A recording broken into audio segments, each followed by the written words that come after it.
Morning. Is it the same squad as last Wednesday? I can tell you that after the training session. So we still have a session. How's William Saliba then? Pretty similar. He's not going to be involved tomorrow, and we'll have to wait till the next game to see where we are. But he hasn't improved this week at all. No game this weekend. So was it maybe good extra days to digest the result and the performance? Because it was a big night, a tough night. Those extra days, have they helped the players, do you think? I think so. Obviously, it took us a while to go over what happened at the Etihad, but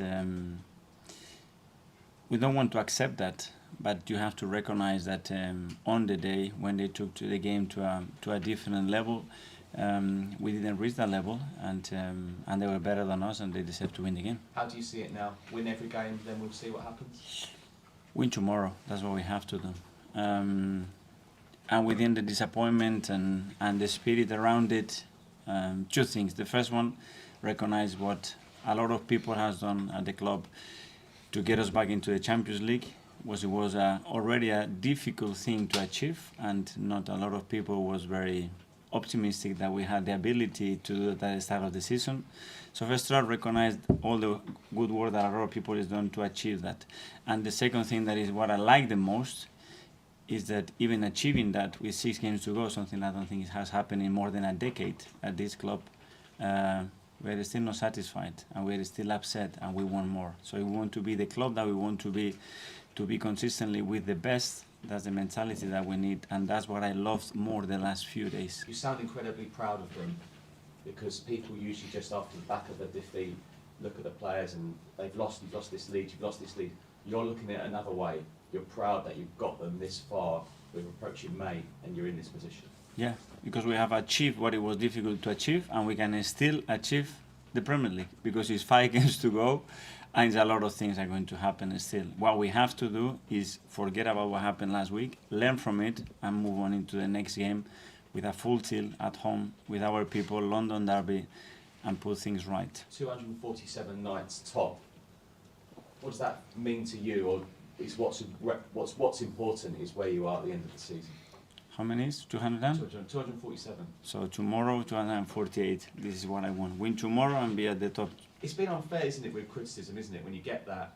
Like, is it something that happens in this country? They don't maybe look at how good Manchester City have been.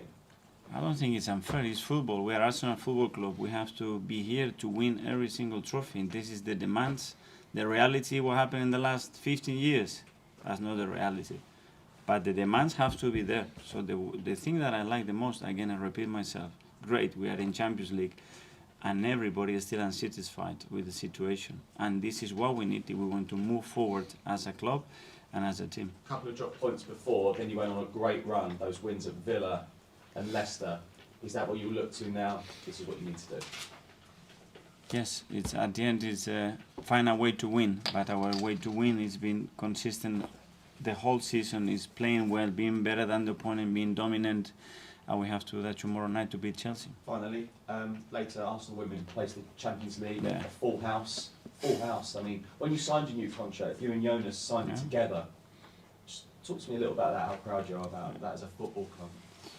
It shows the unity. It shows as well the way everything is evolving together, and the importance of women's football in this country, especially what the England national team do, what we are doing as a club, which as a club we may be much better than the men's football, to be fair, in many moments with all the trophies that they won. That's the reality. So incredibly proud of them to do that, and as well they fully deserve the credit that they are getting, and to play tonight into 60,000 people, it's something amazing. Thanks, Mikel. Thank you. Hi.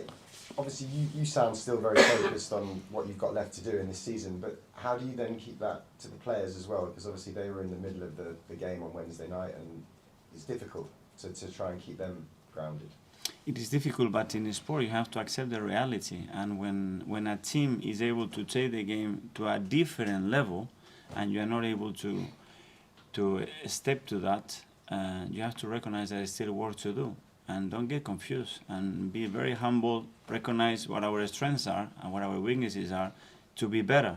And the reality as well is that for 274 days, we've been with them, and tomorrow can be another day when we are still there, and it's 5 games to go. So it's a lot of things that we've done very well for 10 months, I think. Did you need to raise the mood amongst the players, or is that still good? It's not about the mood, it's keeping that fire in the belly for tomorrow. And coming up to tomorrow then, what can you expect from Chelsea, a team who haven't really been at their best of late?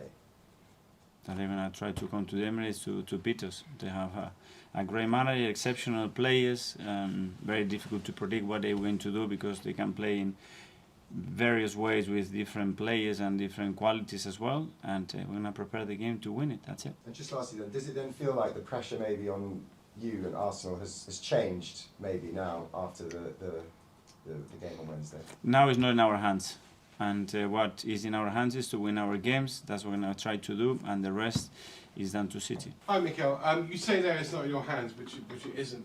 Does that mean, in a way, with what you've achieved in terms of Champions League football, you're kind of settling for second place right now?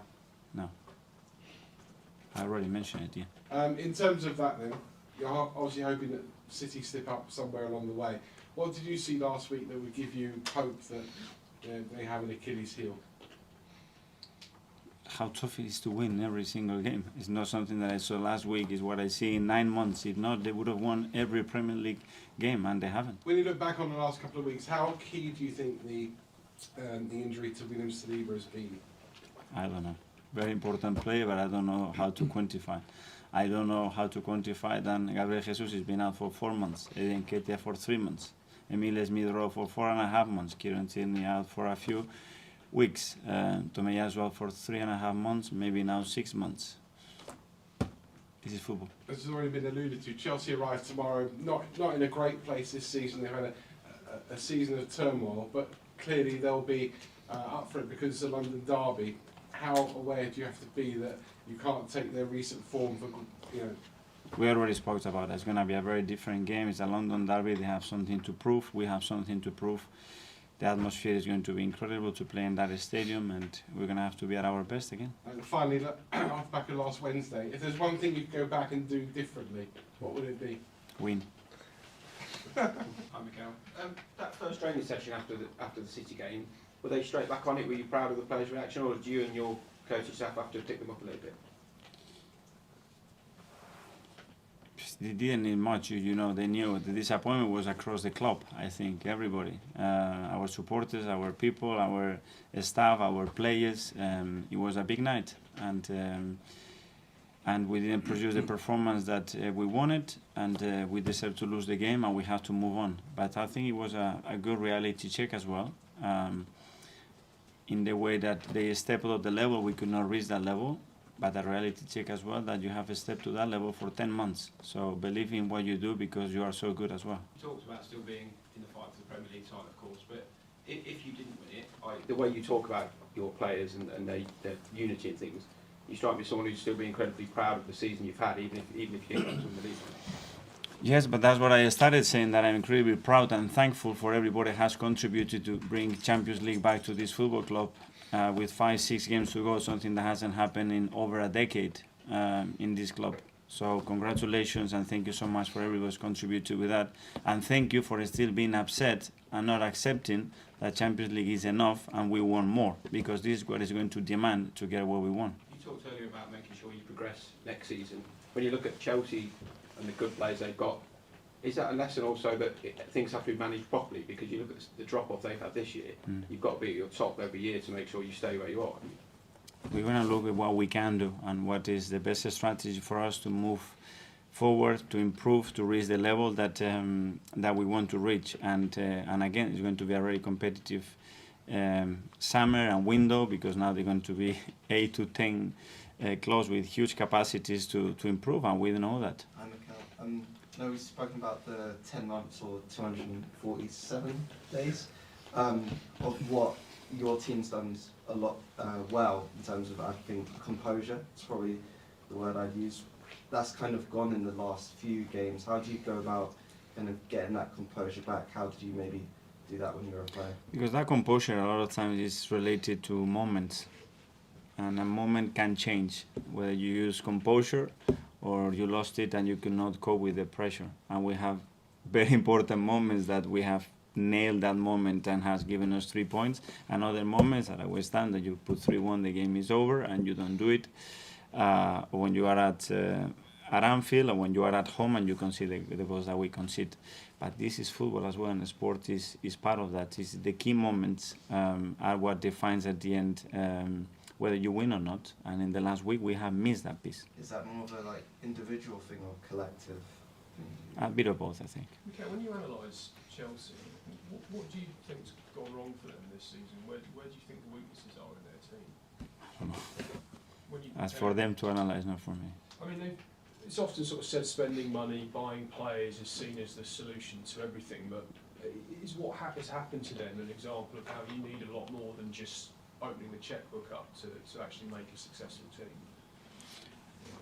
I think in our model we have very important things. First of all, is to have the right people, and I think we have the right people too. And then we have the right players that can compete, that can challenge each other, can understand the role within the team. You need quality, you need goal threat, you need physicality, you need a lot of things in this game to do that. That is extremely difficult to find that thin balance with the players, and because recruiting is just you have the best intention, but then the player has to come here, has to fit in, has to get that chemistry with the manager, with the teammates, with the staff, with the country, and it's not easy at all, So credit to everybody that makes those decisions as well. They don't really have anything to play for, Chelsea, in terms of their league position. Does that make them more dangerous, less dangerous? I don't know what the approach would be. They are really dangerous because when you look at the individuals that they can put on that field, for sure they have huge threats. So we need to be aware of that. Hi, Mikel. A couple from me. Firstly, on the spending side with Chelsea, we've seen them spend huge, amounts of money. The reflection of what's happened on the pitch maybe hasn't equated to what we've seen previous sides invest. Do you think that for next season with Arsenal has reduced the pressure on what spending equates to in terms of success in the league? I don't know, but nobody says that next season they're going to make 100 points. We don't know, because they have more exceptional talent. If they make that work, they can do anything, because they have the players, they have the infrastructure, they have the history to do it. So I don't know, I cannot assess what is right or what is wrong, because you cannot assess this in 2 months when you make those changes. It's just not fair. I know you like your other sports as well, and this week we saw Giannis Antetokounmpo talk about the Milwaukee dropping out of the NBA playoffs, and he was asked about what success and failure is, even though they lost. He said they hadn't failed, we worked towards something, and that can always be looked at as success. Do you look at what Arsenal do this season if they don't win the league as success in a way, because you're working towards the ultimate goal? I don't, as a manager, I don't want to be using those words. I know what we were trying to do, what the objective was, what we've been doing, and we still have the nicest part of the season to play with 5 games to go. That when I still look at it, it's like, this is not over, and I will pay a lot of money to next season in this moment, be in this position again, a lot, believe me. So I just want to maximize the moment that we have right now and go for it.